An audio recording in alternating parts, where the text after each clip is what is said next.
I want to teach you an important tactic called reversing the burden of proof. But in order to understand how it works, you have to understand what an argument is. An argument is not a fight, or it's not bickering, although it can be. The kind of argument I'm talking about is when someone offers their opinion and then gives evidence or reasons for their view. That's what an argument consists of, an opinion or a point of view with evidence or reasons to back it up. Now, oftentimes in conversations about the pro-life view, we might have an abortion choice advocate give their opinion but not give evidence or reasons for their view. So they might say something like, well, the unborn is not a human being but a potential human being.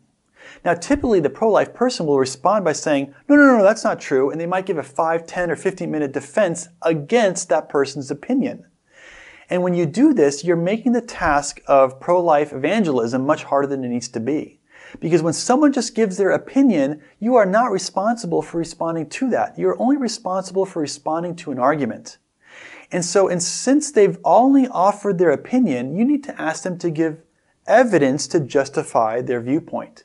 And the key question to ask is this: how did you come to that conclusion? That's the only appropriate response to give to a person when they just offer their opinion, because they haven't offered an argument. How did you come to that conclusion?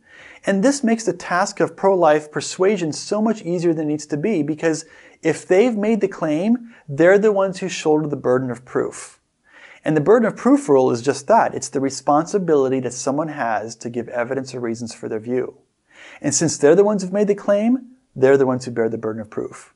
If you make a claim, then of course you would bear the burden of proof.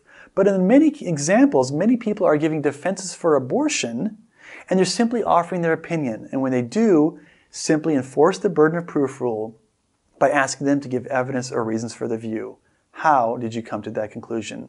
Not only does that question reverse the burden of proof back on them where it belongs, but it makes the task of pro-life persuasion a lot easier.